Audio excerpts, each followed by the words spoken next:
Wendy, Yeah. you tell me, how did you hear about us?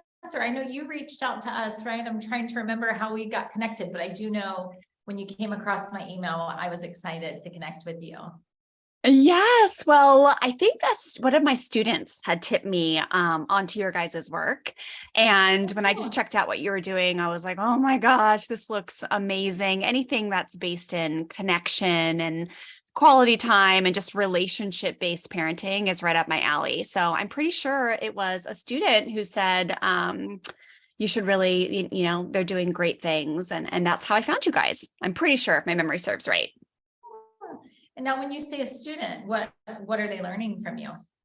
So we have here at Fresh Start Family, we have a worldwide membership program where we do positive parenting, education, curriculum, family life coaching. So families who work with us are learning, a lot of them are really learning to break honestly painful generational cycles, fear, force, disconnection, stress, like using fear and intimidation to influence kids. A lot of families are learning to become responsive versus reactive in their parenting walk. They're learning to use compassionate discipline versus punishment. They're learning to really figure out how to influence. Many of our families that we work with have strong-willed kids, which is kind of my specialty. Love these beautiful kids, and holy smokes, are they a lot to raise, right? I'm sure maybe in your guys' bunch, there might be one, right? Like there's always one. Or several. Or Several.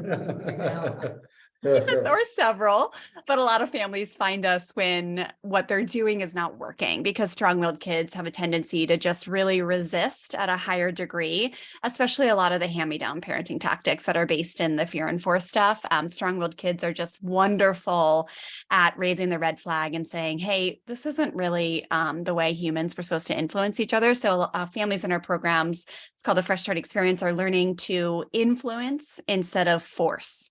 They're learning to use like true power and relationship and connection and firm kindness versus just make their kids comply or become obedient out of fear and force and intimidation. So we do a lot. Yeah. Now I heard you in the beginning of that reference, generational, those things in which we bring in from our past or what was done before that somehow maybe we didn't even want to become, but then like we just did, like you said, you're totally fine. You're the best parent on the planet. And then you have a strong-willed child and you're like, because I said so. And things happen. Can you talk a little bit about, can you just describe for us, and I think you did a bit, some of these generational patterns that show up and maybe why they show up. Do they show up like when we're wanting to do our best, but we don't do our best? What do you see as some patterns with that? Yeah, well, you mentioned that like it surprises so many of us, and that was my story. So I feel like growing up, standard like middle income family, my parents did the best they could with the tools that they had, right? Like so many of our parents did, but it was a standard autocratic home where they're, if you want a kid to listen, you can count on if you scare them a little or at least make them scared of a consequence, like that's how you get people to do what you want, right? Like essentially autocratic parenting is a fear and force model. And I always thought I'm fine. I grew up fine. Right. And then I got blessed with a little strong-willed girl. And so I fell in love really young. We got very lucky. My husband and I have been together 26 years now. Marriage felt easy, college and work and finding a career that I loved felt somewhat easy. It was hard work, but it was kind of that is like you put your head down, you work hard and you reap the benefits. And then when we got this beautiful strong-willed little girl and she hit toddlerhood, you could really feel her strong will from birth.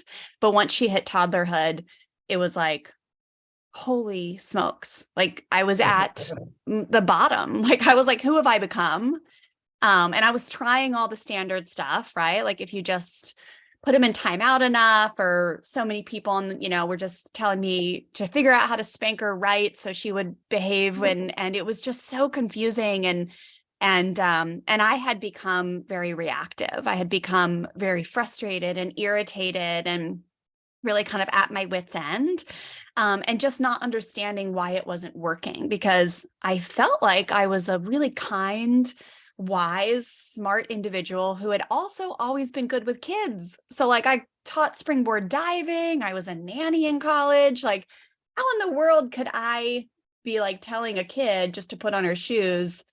And she's like, no, or to stop, shaking the baby and she shakes him harder or whatever it may be. Like, it was just so confusing. So that was the first kind of red flag for me, was that inside of my heart and my body, something didn't feel right. Like the way I was seeing my little girl, the way I was treating her, the way I was talking to her, all the standard advice I was getting at the time didn't sit well and it didn't work.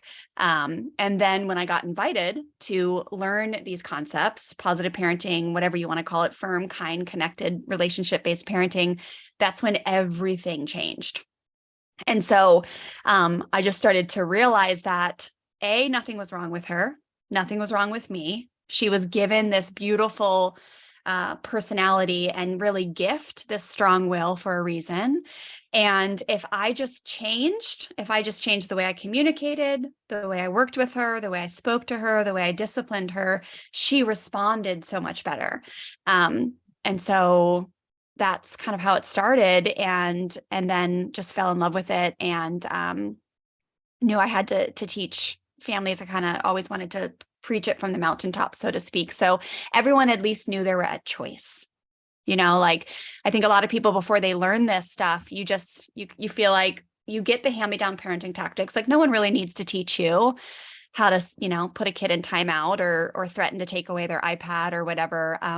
But most of us were not taught how to show compassion and set a firm limit. Most of us weren't shown and taught how do you process anger in a healthy way without intimidating and getting aggressive, or how do you, like seek to understand and trust the integrity in a human that is not acting the way you want them to. Like all these things are, in my experience with students that I serve, are things that we're learning as adults. And now with our children, they have like a one-up, right? Like when they grow up, they're not going to have to learn this stuff in their third, fourth decade of life. They're going to learn it from a very young age, like emotional literacy, influencing others versus overpowering, like all this kind of stuff. And it's just really powerful.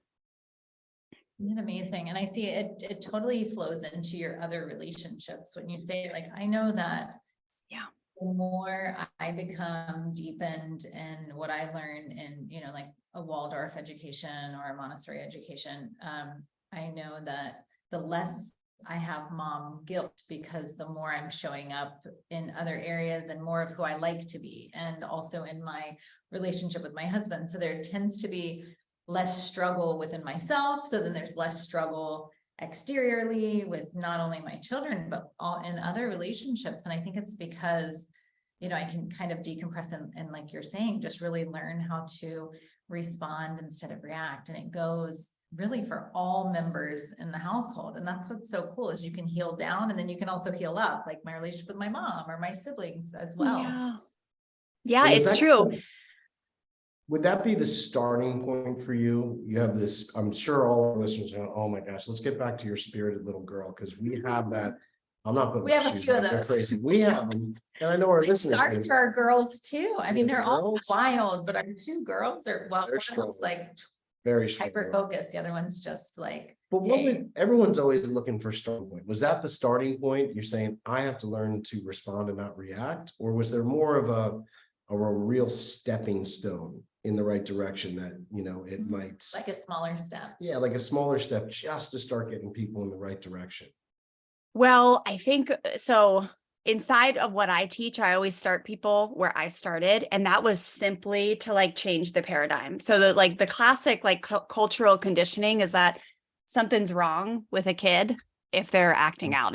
So like the classic conditioning or classic paradigm is a misbehaving child equals a bad child equals a bad parent.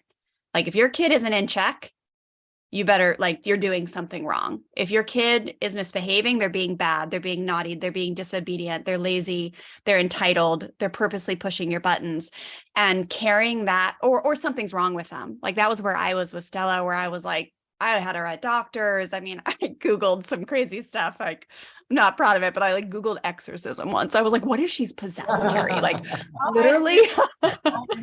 Yeah, we live the same life. Yes. Yeah, ODD, ADHD, bipolar. I was like, if someone can just tell me something's wrong with her, and then there's all the internal thoughts of like, well, there must be something wrong with me. Those aren't ones you speak to often because, of course, people see you at the grocery store and they're like, how are you doing? And you're like, I'm good. I'm a little tired. But really inside, you want to be like, I am a mess. Like, this is horrible. My kid's flipping out all day. Like, you don't want to see what's going on behind closed doors. And inside is like, what is wrong with me? I should know what to do. Something's got to be wrong with me. So I think for me, Jim, the initial thing was learning, having someone teach me to change my paradigm and just understand that the actual God honest truth and like psychology proven truth about human behavior and like human beings in general, whether they're big like us or small, is everyone has needs. A misbehaving child equals a communicating child. And that equals parents who can become empowered to solve conflicts peacefully and with integrity and dignity and firm kindness. And they give us plenty of opportunities, but it's just, so that is always a starting point. Like if I have a client come in, like I just coached someone this morning and she was like, help me figure out what to do with my kid. Like she won't listen. She doesn't want to be helpful.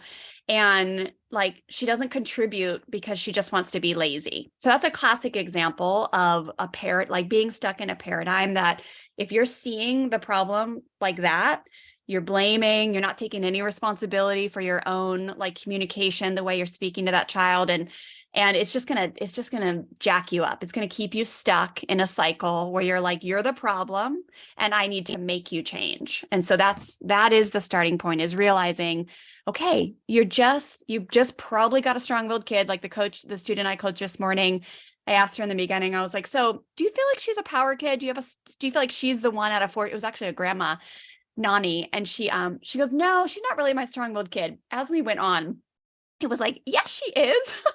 She pushes back. She's the one who says no the most. She doesn't like to be told what to do. And those are the kids that really like, they'll send, like in my experience, it sends parents into a little bit of a spiral because they're like, what is wrong with you? Why can't you just listen? And you can go down that route. And you just have to like really learn how to escalate your fear and force and power over. And in my opinion, it's a really hard way to live. Instead, you can go down the route of like, all right, I have to like up level to learn how to inspire this little human being who wants to be in charge just as much as I do. I want to inspire them to be part of the team. How do I influence them? How do I give them power in the moment? And also like expect the contribution or stick firm to the rule or whatever it may be. And so it's paradigm shifting. And then, yeah, it comes down to communication, changing your communication, starting to speak to them differently, especially if it's a power kid. So those are just kind of some ideas, Jim, of where I started.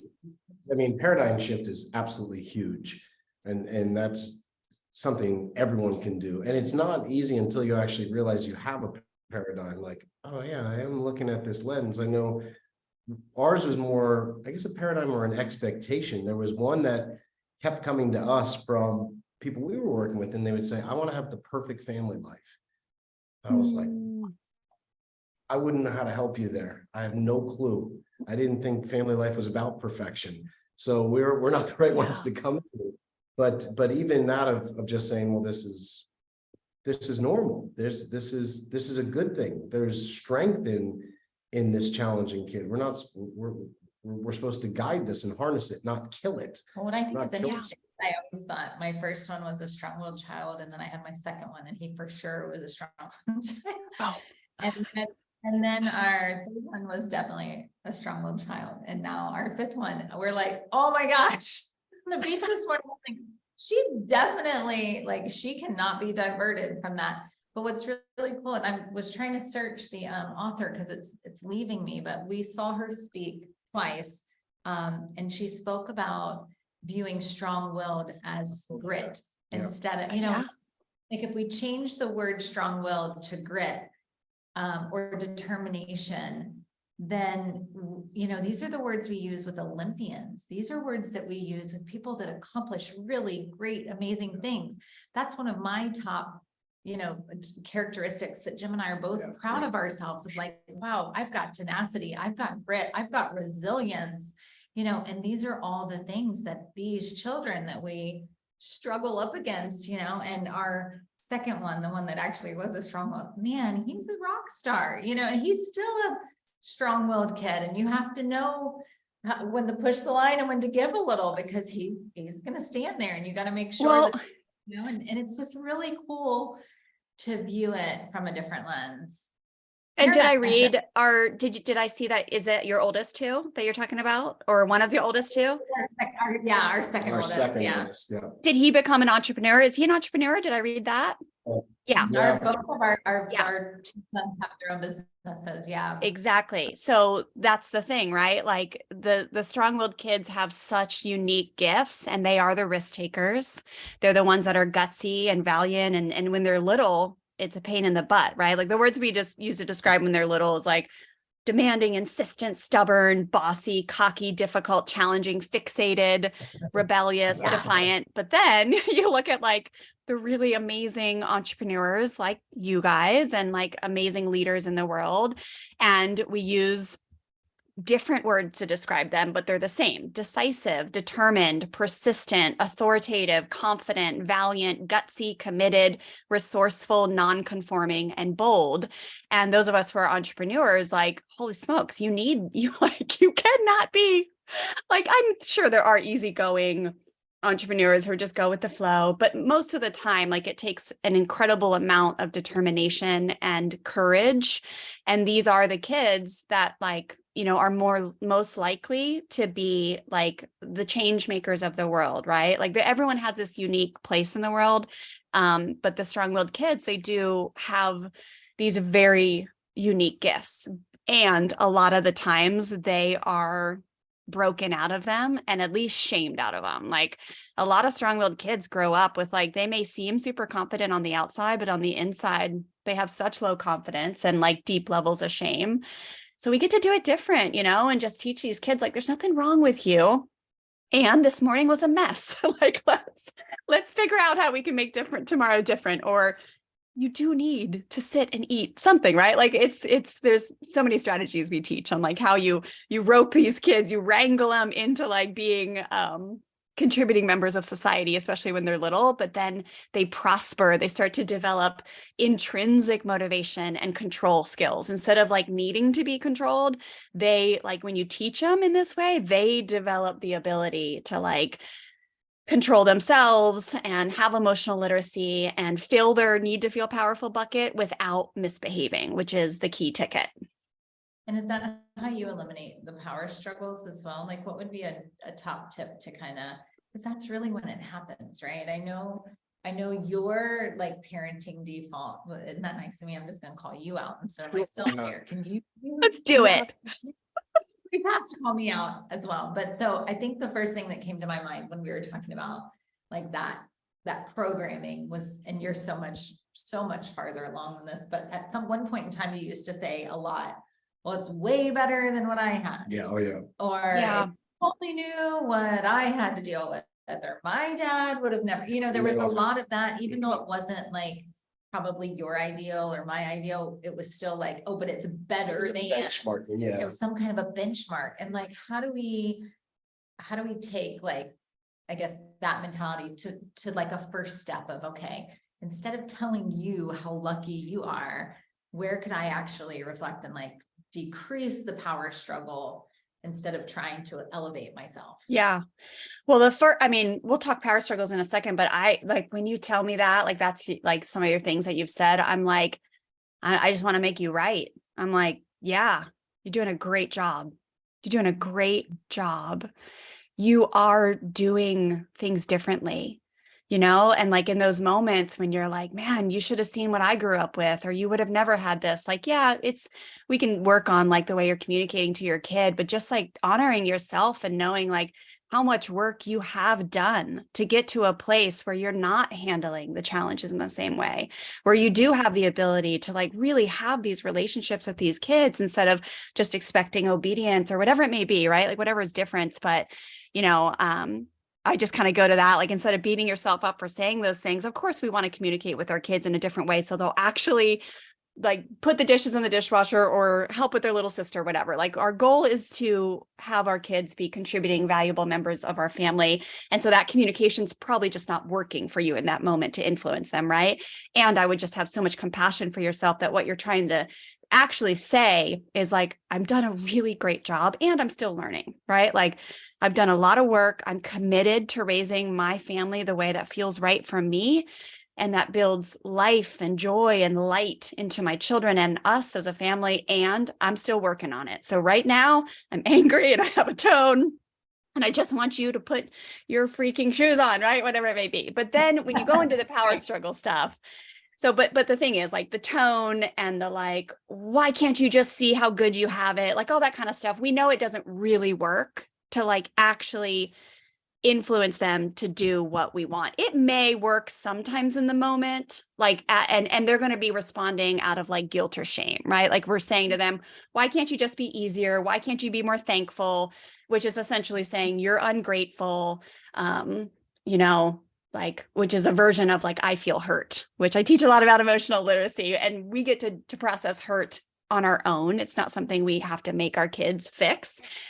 But anyways, when you go to power struggles, it's like, okay, well, what is the task at hand? And how am I going to get this little person who wants to feel powerful in the moment, just like I want to feel powerful in the moment? How are we going to work as a team? And how am I going to influence you to do what you're asked by feeling empowered to do it, not by being forced to do it? Because strong-willed kids, especially, if they feel like they are being pressured or forced, or if there is any type of unfair concept in their head because they have very big justice buttons, they will push back, they will revolt, and then you're in an argument, then you're leaning towards the like, now you're going to have to escalate into the threat, right? Which is like the if then statement. If you don't do what I said, then I'll take away this. If you do this, then you will have this happen to you. And instead, like just a few ideas are like compliance statements are kind of death for strong-willed kids. So a compliance statement is just do this, right? Like we always say that kids in elementary school ages, they get up to 1,000 compliance statements a day. Get up, put your shoes on, eat your breakfast, stand up, say the pledge, sit down, hang up your jacket. Like, and so by the time they get home, they're just like, if another person gives me a compliance statement and you ask them just to put their shoes like away in the closet and they're like, no. So a simple switch from compliance statements is just empowering them with a choice. Now, I know everybody thinks choices is like parenting 101, but when you really look at your day to day and you start to catch yourself when you're giving compliance statements and instead just give them an option. Like, do you want to do it now or in 5 minutes? Do you want to like really little ones, you want to do it fast, like a cheetah, or really fast, like a racehorse? And older kids, like, do you want to do it on your own or do you want me to help you? With older kids with like chores, it's like if my kids are like wah, wah, about doing like the dishes, I'll be like, okay, well, you can take the trash out and I'm happy to load the dishwasher. Which one do you want to choose? And they're always like, oh, fine, I'll just keep doing the dishes, whatever it may be. But you're empowering them in the moment, but you're not letting them off the hook of getting the task done. You're just operating as a team and you're honoring their like their crazy desire to feel powerful, because again, they are the future leaders. Like they thrive when they have some sense of power in their lives, and we can bake that in all day long, even amidst conflict. So, but choices is just one way. We teach like a lot of different strategies that are very tactical with what you say and also what you do that are along those lines. Wow, I feel like I'm loving this. And this is stuff that like, I remember. Notes. Jamie's a note taker. I'm a So if you note see taker. her leaning over, Yeah. she's doing. I love it. This is almost 20. And I remember the first time I heard the whole idea of like giving choices. I remember thinking, wow, that's so simple, but how helpful is that? Like, you know, or even some language that I use with one of ours, like if it's not that important, you can make it a choice to do the thing, you know? So what was the other day on the four-wheeler? We were going somewhere with Sammy. Oh, what was that? No, yeah, we gave a choice. I'm trying to It was remember. about shoes. I didn't know if you wanted to tell the story. Oh, when Jamie said we were driving on the four-wheeler and said, you know, I would recommend Sammy got on the four-wheeler without shoes. without shoes. And you said, I said, she said, well, Mom said she would recommend I wear shoes. But I think he said, I don't really agree with that recommendation. Like, he was just like, she suggested, I was suggesting it. but and I wasn't required. it wasn't required, and I don't. Yeah. I think he said, I didn't really agree with the suggestion. There's- There's something funny. I'm like, I love However, that. So that's not a choice though, but that's not a choice, just so you know. If you want that kid to wear shoes, that's not a choice that you're giving. But in that moment, you might have been like, whatever, I don't really care. You can do what you want. I'd recommend it, but if you don't. But in the moment you care, you don't give that choice. You see the right. difference? Oh, Yeah. absolutely.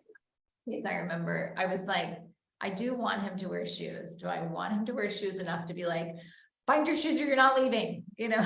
It's Well, like, now your new you know. option, or there's another Yeah. option that's like, hey, dude, it's really important to me that you wear shoes because I don't want you to get bitten by a snake or step on an anthill. So you can either wear your Crocs or you can put on shoes and socks, like up to you. I just need you, or you can wait till later when you're in the like something, but it doesn't have to be either nothing, which is okay, fine. Like you do it, or threaten you, right? Like there's that middle where you can be like, okay, here's like and sequencing is another one we offer or teach, where it's like, cool, like I know you want to go and I just need you to put on your shoes first and then you can go. Like first we wear shoes and then we go. Like, but there's a lot of choices for you in there that is not just the threats or the nothing, which is what we call permissiveness.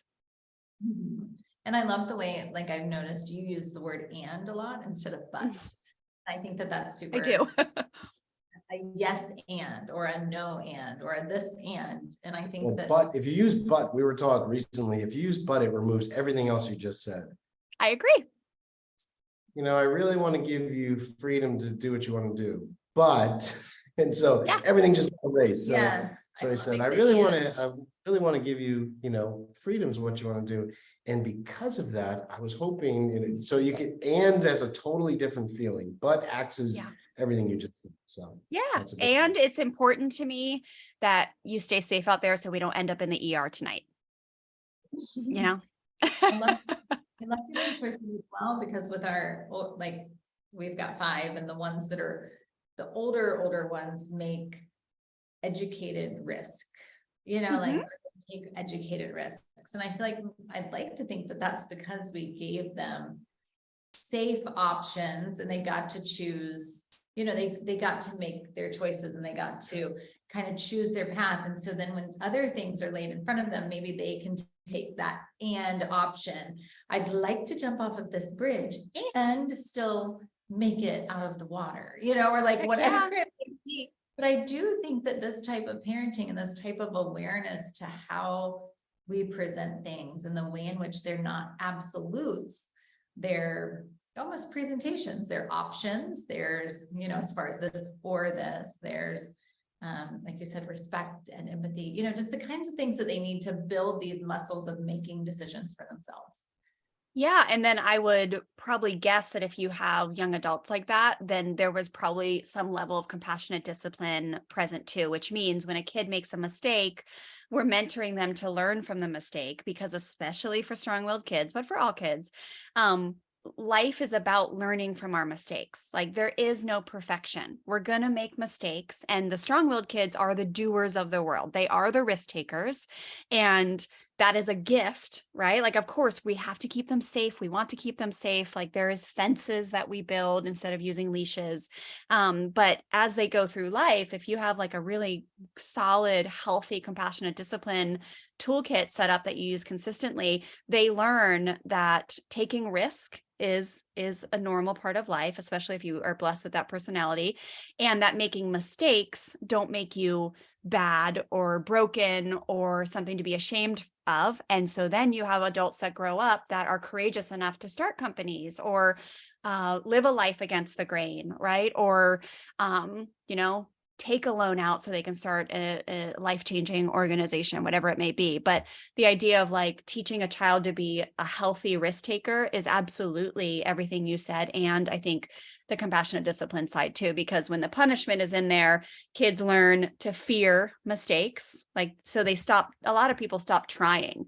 Like it's easier to just not try if there's any risk of failure, then there's so many years of like the neural pathway being built of like, that's danger, that's humiliation, that's shame, means you're an idiot, means you did something wrong, it means you messed up somebody else's life.